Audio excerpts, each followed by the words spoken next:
You probably have clear ideas about what will happen to your estate when you die. First, you want your money to pass to your partner, then eventually you want your money to go to your children. However, do you realize that even if you have a will, what you wish for may not actually happen? How does that make you feel? Surprised? Angry?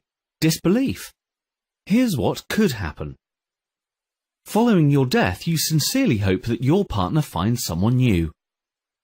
After all, you want them to be happy.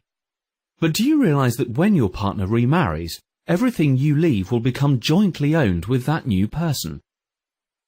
Consider what happens if eventually that new marriage breaks down.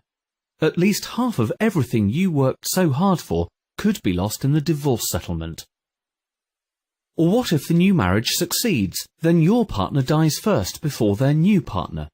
Now all your assets could be in the hands of complete strangers. If they don't get on with your children, your kids could get nothing.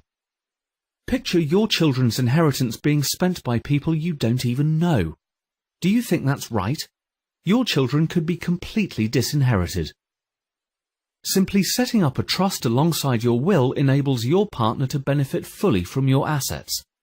But more importantly, ensures your children's inheritance is fully protected.